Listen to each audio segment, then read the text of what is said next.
sana hapa kwa channel hii yetu ya Waruingi TV, na tunakuomba tunakaribisha sana kwa leo ili tuweze kuongea na mchungaji kwa siku ya leo, ili tuweze kusikia ama ana ufahamu gani, na pia tuweze kutuelezea mambo mbili tatu kwa yanayotendeka katika nchi yetu ya Kenya. Kwa vile mnaelewa sasa hivi kuna ile moto ama joto wa kuhusiana na ile jambo la impeachment, na so tunataka kujua itakuwa namna gani. So ningekuomba tu, if it's your first time here, ukubali tu kusubscribe. If it's your first time here, ukae tu hapa tuweze kukuelezea na kukupasha zaidi. So karibuni sana na tuendelee. So mchungaji. Yes sir. Karibu sana. Impeachment. Yes. Impeachment ni Gachagua kwenda nyumbani. Kuna reason? Ukiangalia kama kuna reason. Yes. Reason ni nini? Kuna maybe zile mambo niliona wameziguzia pale hivi. Those are not reasons. Haya ni masingizio tu, kwa sababu walitaka tu kumngoa. Kulikuwa kumekubaliano lazima wakati huu ndio atang'olewa. Yaani hata kupeleka nyuma kidogo. Haya ni mazungumzo yalifanyika Uganda. Na yakafanyika kule Mombasa. Yalifanyika kati ya mtu anaitwa Raila na Ruto. Museveni alihusika kwa njia moja au nyingine. Alafu kina Joho walihusika. Kuna ile timu ambayo ilikuwa inaitwa Pentagon. Pentagon ilikuwa kati ya Musalia Mudavadi na Ruto na Raila na mtu anaitwa Ngilu na nani mwingine na Balala. Lakini sasa wamemlete Joho amereplace Balala. So mazungumzo yalikuwa hivi. Maana waliangalia walitaka sana serikali ambayo wanaiweza kuipora bila mtu wa kuwasumbua sana. Na wakaona Gachagua, maana wakiwa kule Uganda na kule Mombasa kulifanyika makubaliano, kwa sababu nakumbuka wakati huo ndio Raila alipatiwa pesa za kwanza bilioni 2 kule Mombasa. Alipopatiwa bilioni 2 kule Mombasa, makubaliano yalikuwa ya kwamba atafutiwe cheo kwa serikalini. Na atafutiwe namna ya kuweka watu wake serikalini. Ndio waweze kumuondoa Mkikuyu from the government. Na ikawa ni makubaliano hayo. Sasa ubaya ama kwa uzuri, kukatokea issue ya bajeti ambayo ilileta changamoto kubwa. Lakini before hiyo, wakati walikubaliana, walimuita Gachagua. Ruto alimuita Gachagua akamwambia a step down, aondoke, lakini watamlipa 16 billion aondoke. Lakini Gachagua akakataa, akasema haikubaliki na hataifanya hivyo. So kutoka hapo ndio vita vya Gachagua vikaanza kutekelezwa. Mipango ya kumngatua ikaanza kutekelezwa. Na kamati fulani ikaundwa kwa ajili ya kung'oa. Na ukimkumbuka Moses Kuria, kabla akiwa tu waziri, alisema impeachment loading. Hivyo walipata fununu na walijua kile ambacho kimepangwa. Wao kina nani hawakudhania, maana anaitwa Moses Kuria alidhania Gachagua akitoka amepata nafasi ya kuja kuwa mwaniaji wa kiti cha upande wa Kikuyu. Kwa hivyo ilikuwa furaha yake sana. Kuna Gachagua akuwe impeached. Alafu kuna watu wengine waliohusishwa kama Kionjori. Kionjori naye pia aliahidiwa, akaambiwa pia atakuwa deputy president. Naye Kithure Kindiki naye pia alikuwa ameahidiwa kwamba atakuwa mwenye kupata kiti kile cha deputy president. Lakini cha muhimu sana ni mpango wa Raila na Ruto. Hao wengine wachere hawajielewi, hawajui ni nini kinafanyika. Lakini the main game iko na Raila na Ruto na wale watu wahusika kwenye Pentagon. Sasa ndio walitaka kutengeneza muungano wa the Western Alliance. Wa Nyanza, wa Western Province, Rift Valley Province na Coast Province. Unakumbuka wakati tulikuwa tunasema mambo ya Kamatusa? Kamatusa ilikuwa ni jambo liliendelezwa, lilifanyika katika serikali ya Moi sana. Kamatusa ilikuwa makabila hayo ya Kikalenjin, makabila pia. Sasa wamehusisha wale Waluya ndio wakue kwenye serikali. ndio mipango hiyo iweze kufanyika, ndio watengeneze the alliance, ndio kisha wamuondoe Mkikuyu, wamweke kando, kwa sababu waliona hakika Mkikuyu hatakuwa naye kwenye voti ambazo zinakuja. Alafu kisha baadaye wakaangalia Mkamba anaweza kusaidia, kwa sababu Kalonzo huenda akasapotiwa na Wakikuyu. Watafanya nini? Wamemshika nani, Mutua pamoja na Ngilu. Ngilu ashike pale kule Kitui, Machakos huyu na Mutua ashike. Hizo zingine zinaenda kwenda kwa Wakikuyu. So that is the calculations. Alafu kama kungewezekana wapiganisha Mkikuyu na Mmeru. That is the most where they're working about. Mkikuyu na unaona nani juzi hapa Mbasi akisema sasa ni wakati wa Kikuyu kurudisha mkono. Ni game plan kubwa ambayo ni ya kusababisha Mkikuyu asambaratike. Yani the whole game here ni kudestroy the unity ya Mkikuyu completely. Ya kwamba hakuna siku watavote pamoja. Kisha wapige Mkikuyu asija akakuwa anawania kitu chochote for the next 45 years. Calculation yao in the next 45 years. Number 2, as they are doing this, shenanigans hizi ambazo unaona zikiendelea, kuna mtu anaitwa Cheriot naye amesneak in. Pendekezo ya kuwe na kiti cha prime minister, kuwe na kiti cha deputy wawili wa prime minister, na basi pia miaka ya president iongezeka kutoka 5 iende 7. Hilo jambo liko kwa Senate lakini watu hawajui. Linaendelea na linaendelea, limepita kwenye stage kadhaa. Watu hawajaelewa. Ni mpango ambao wapangaji wa mpango ule walielewa. Watasababisha kelele huko wakifanya kazi zingine. Katika kelele hizi Ruto amesaini andani, amesaini vitu vingine vingi sana. Ni signatures ameappend za kina Adani, amechukua Ketrako, uwanja wa ndege amechukua. Sasa mwenye atakuja anaweza kuja kama sasa hivi akuje, itakuwa vigumu sana kugeuza. Maana the president ndiye alisign. Amechukua loans zingine nyingi kule China, amechukua vitu vingine vingi. Kwa hivyo katika makelele ambayo yanafanyika impeachment, kuna vitu vingine mingi ambavyo vimefanyika. Hizo ambazo mtakuja kustuka baadaye. Lakini cha muhimu ni hiki. The plan ya Raila Odinga. Maana impeachment si Ruto. Watu wanafikiria impeachment ni Ruto. Impeachment ni Raila. Mwanzo wakati walimwambia Gachagua a step down, wampatie 16 billion, ndio resign, ndio Raila naye achukue kiti cha deputy president, which is now, that is what they are working for now. Gachagua alipokataa walianzisha vita kwa Gachagua. Uzuri kukatokea kitu inaitwa nani? The budget, the finance bill. Iko wachanganya kidogo. Baadaye jinsi ndio hao wakawachanganya kidogo. Sasa baadaye wakapata mwanya, wakasema wanataka the broad based government. Ukiangalia the broad based government ni ODM na sasa kipande kimoja cha UDA. Na waliowekwa pale ni watu ambao ni washawishi wa kisiasa. Maana Oparanya ni mtu ambaye anasikika sana kule Kakamega kwa Waluya. Mtu anaitwa Joho alishika mambo ya Coast. Mtu anaitwa Bandi alikuwa shikilia mambo ya Wajaluo. Lakini the trick here is mtu anaitwa Wanga ameahidiwa kiti cha deputy president.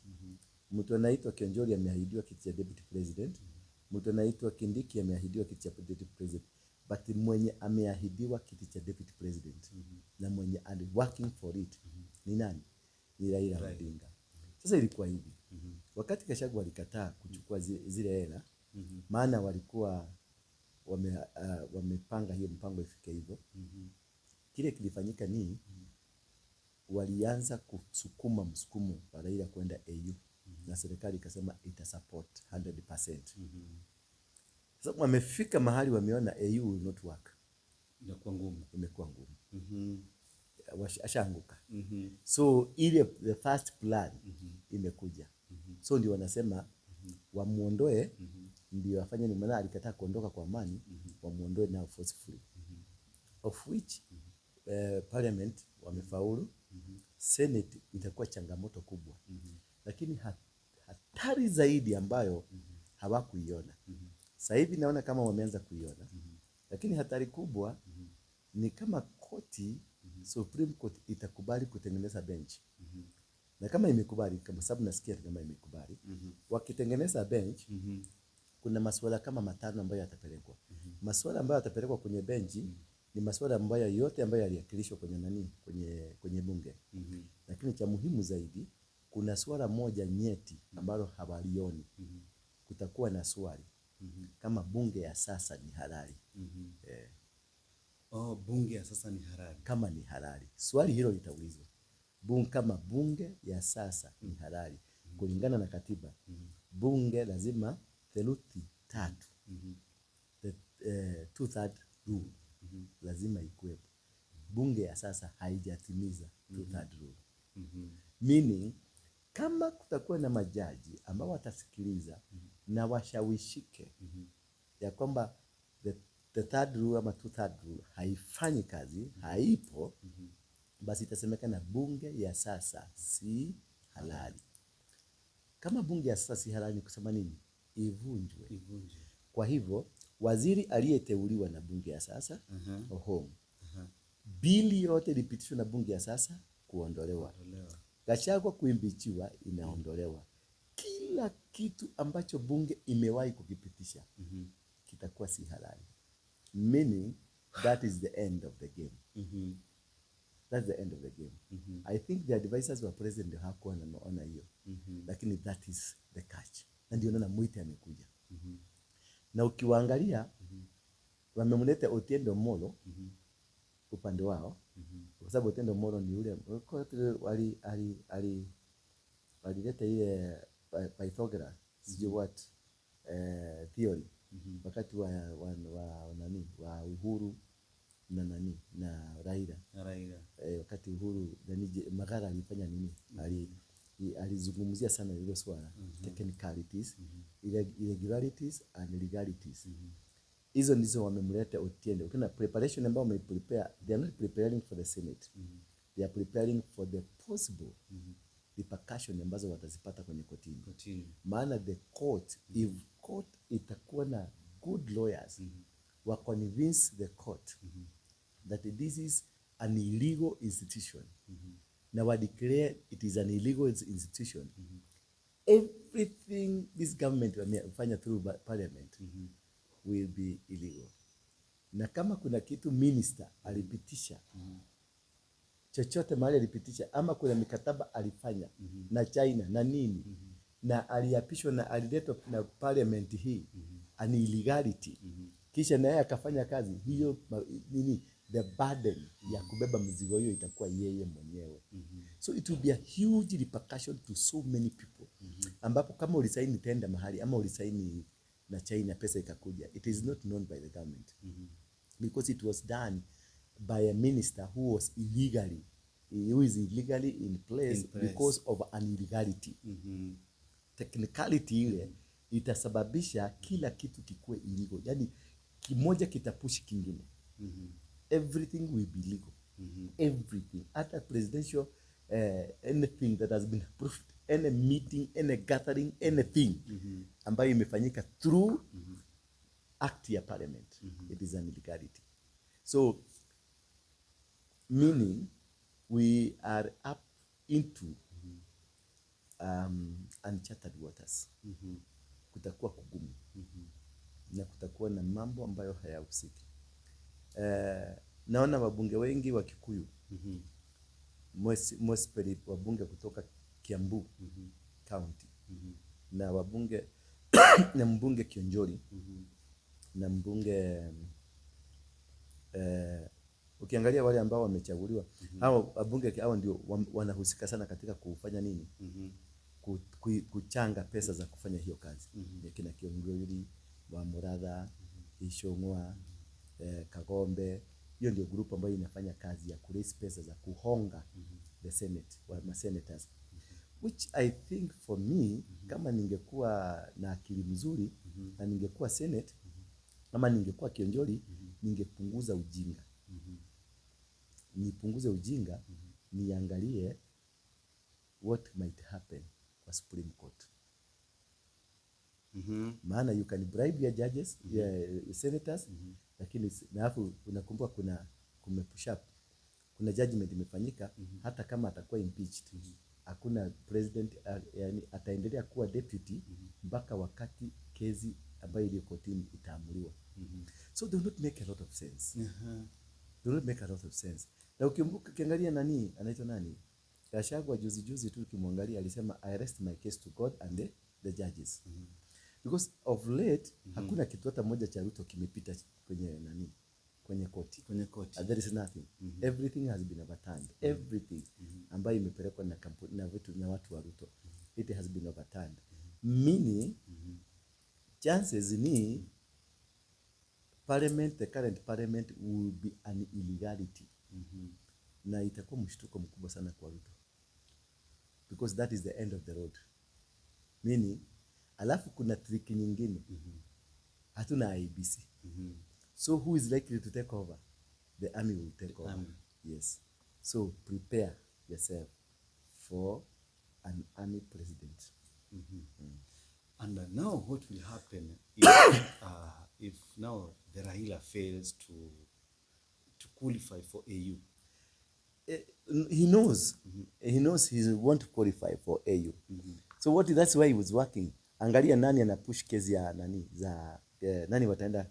The lawyers who represent parliament ni Omondi, Otiende na Kaluma. Those are the ODM.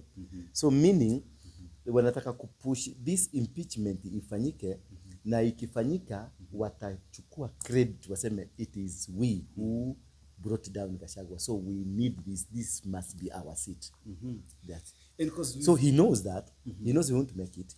He knows hatapata. Nilisema hii about last year that hatapata. The kiti ambacho nang'ang'ania ni kuwa deputy president. So what will be atalete a lot of demonstrations, a lot of many things around to push for the fragmentation. But now what will worry him ni hatuna IEBC. And perhaps the Supreme Court irule kusema this parliament is an illegality. Meaning the president will not have atateua watu lakini there is no approval ya bunge. Labda koti yenyewe ichukue hiyo mamlaka, ivet hawa watu na iwasimamishe, ama tuende kwenye bunge la East Africa, ama kutoka bunge la East Africa, United Nations ikuje conduct an election in Kenya. In past tumekuwa na most elections zinaonekana ni kama Raila necessarily ya kuangi na haja ya kuwa president. Ni kama atakanga tuko kuwa just around their opposition. No, Raila is a demon that is a challenge and a problem to this country. You know, katika maisha in even a family, there is that family member always a stubborn. Raila pesa yake nyingi ameitengeneza through opposition. So he will want, and to him to get into the opposition or to get into an opponent, he must disorganize you. So what he is doing is disorganizing the Mount Kenya and at the same time disorganizing Ruto so that he can be there in the middle and to weaken the strength of so that he can continue milking. For him it's about milking. Right now he's moving all over the world akitumia fedha za wananchi. And people are not questioning who ratified that money. Who said that Kenya to sponsor Raila? Which referendum was done? Ndio tuseme Raila sasa ndio tumemtuma kama inchi aende AU. Ni nani alimchagua? Alichaguliwa na nani? Who appointed him? Ni referendum gani ilifanyika? Ni consensus gani ilifanyika na parliament? Ama watu gani walihusika? Ndio kupitishwe pesa ya kusaidia Raila kufanya campaign. Anafanya campaign ya AU. Maana anatumia ndege ya Kenya, anatumia hela ya Kenya, president ndiye alimsecond. So akitumia hiyo pesa yote anatumia, ni nani aliapprove? Was it taken to parliament? Was it approved by parliament, senate or parliament? Ama who approved it? Which supplementary budget? And is it a government thing for government to support Raila? That is a law. That is according to the AU law.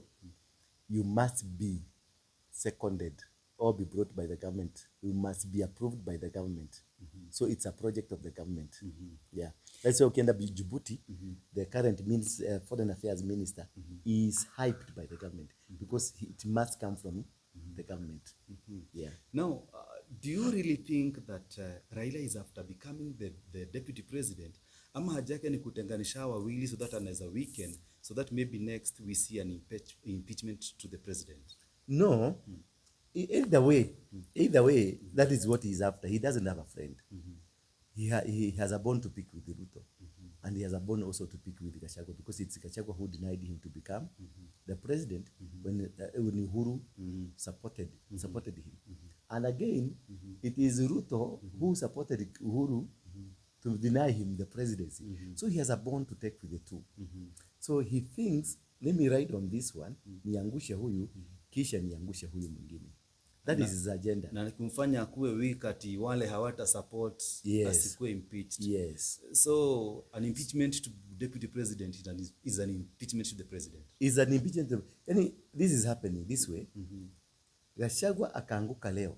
Ruto lazima ataenda in the next 1-2 months. Ruto atatoka. Wale kwanza watakongwa ni Shongwa ataondolewa. All the parliamentary seats ambazo zimekuwa occupied na Wakikuyu zote zitatolewa zipatiwe watu wengine just to make Kikuyus angry. So the next thing is that now they will work on Ruto and now zile accusations zote za government embezzlement, kutofanya kazi, accusations zote hizo za Gachagua za against kutofanya kazi vizuri, hizo zote ni za Ruto because Gachagua is just like ni mtu wa mkono. Anakuanga delegated, yeye fanye kazi.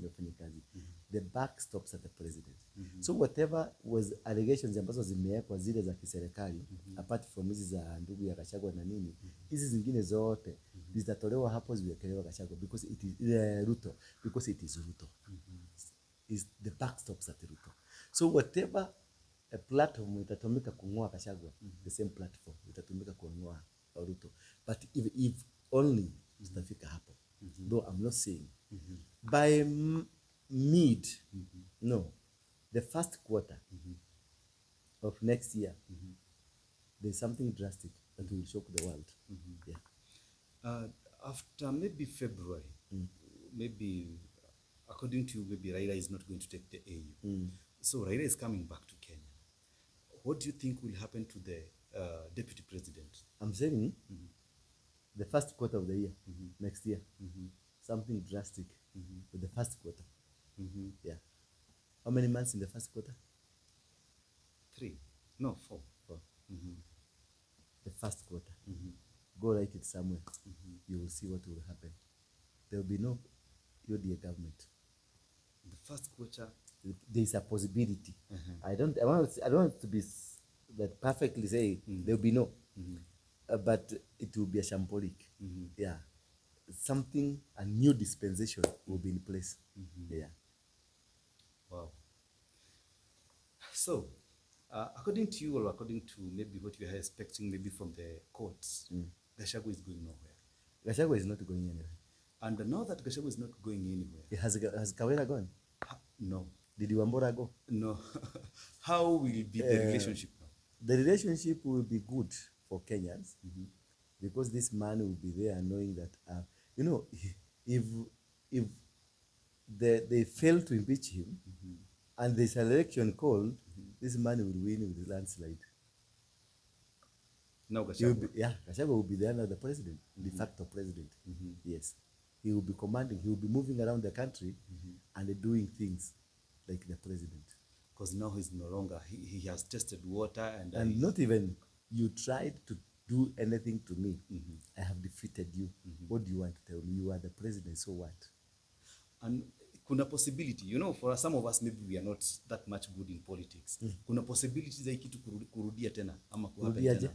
Like the process that they've taken, or the parliament tena, can they go back? They can go back and do it and do it and do it, but the same process will be there.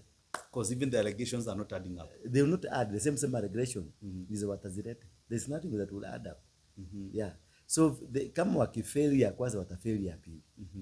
And now what will happen to the likes of Ishongwa and the few that have supported. Ishongwa and the Kiambu members of parliament, apart from Wamushomba.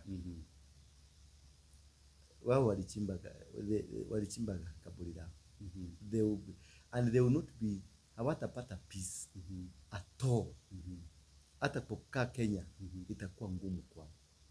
Tunafika hapo, maana ukiangalia sijui kama umesikia sentiments za watu mtaani vijana. Yes. Wakiambia Ruto hiyo kiti tutakipelekea bibi yako. Na ni kijana tu. Kule kwingine kwa sababu kuna spirit fulani imeingia kwa Wakikuyu, the spirit of Maumau. Na hiyo itasababisha watu wengi watafinywa. Watu wengi watafinywa. Alafu kienda nataka kwa Wakalenjin nakuta pia na wao wamekasirika. They are not. So this is a pair that is equal to where Ruto is not with people, but Gachagua will be the people. Atapenda mpaka na Wajaruo, atapenda na Wakisii, atapenda na Wagiriama, atapendwa tu.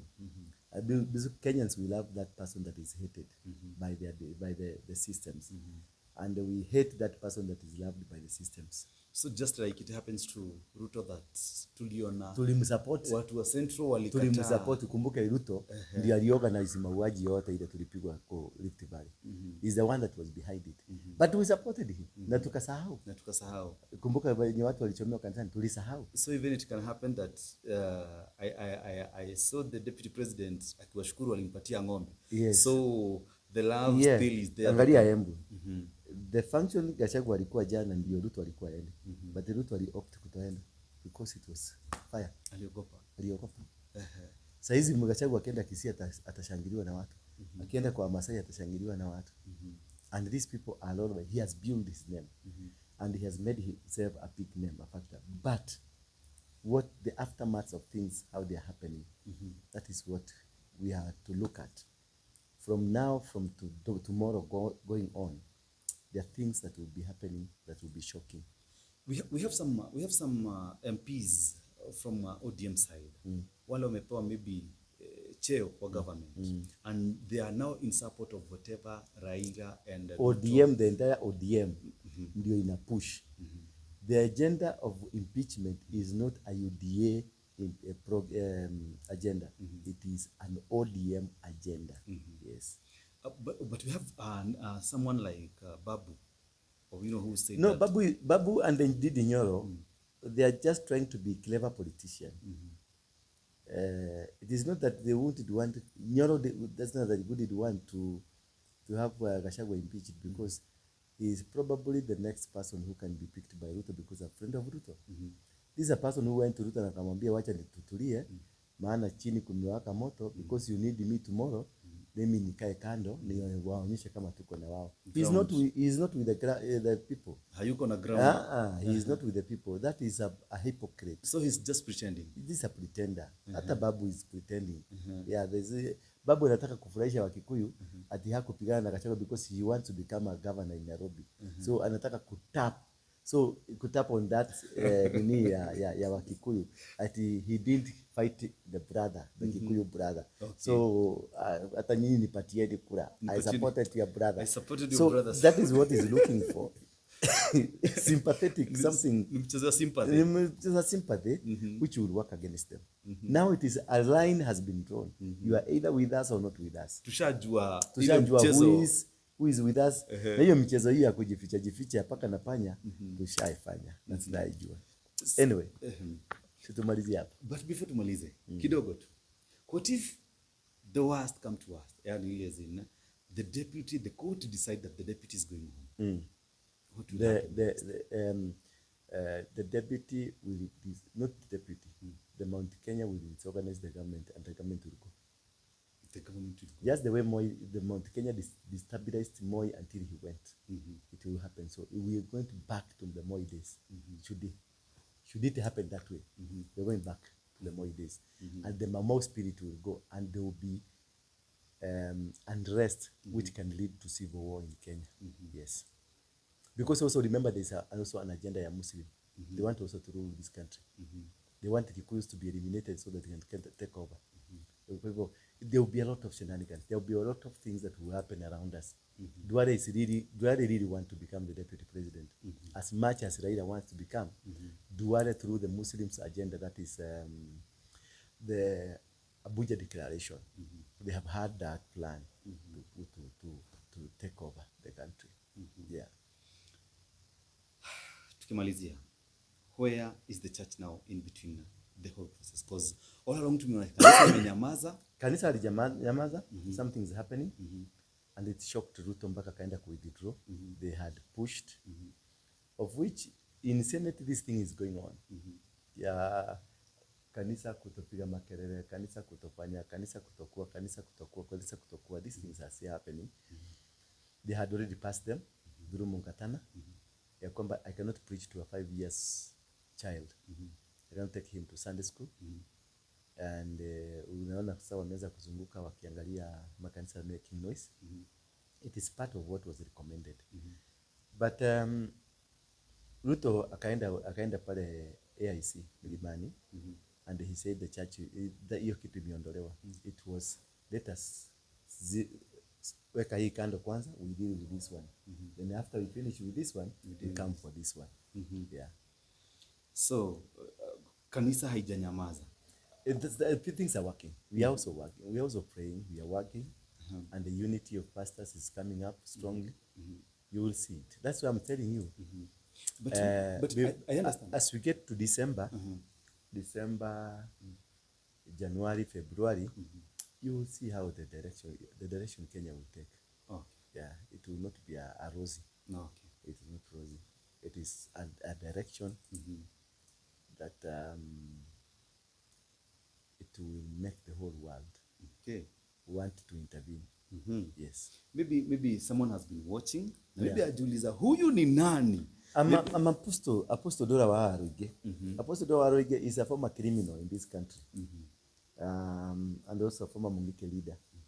And I'm an apostle. I have my church at the house called Coffee Plaza, mezzanine floor. That is where we fellowship.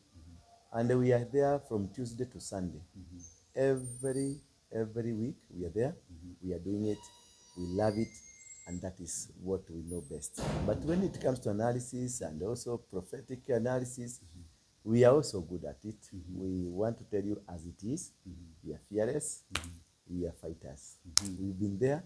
We are there. We shall be there. Thank you. Oh, thank you sana. Okay. Tunashukuru sana. Welcome. Na maybe tutazidi kukuongelesha ndo at least tuweze kuelewa, kufafanuliwa zaidi on whatever is happening. Come after 3 days. After 3 days. Yeah. I'll be here. Yes. I'll be here to talk to you so that maybe, and also maybe tuambie watazamaji wetu if there is anything else you'd want us to discuss with mchungaji hapa. Kindly put it down on the comment section. We'll be coming back here to talk to him. If you have any other question, I'll be here to tackle them with our mchungaji here, and maybe we'll make sure that you are satisfied. So, what's your take? Kindly put it down on the comment section. And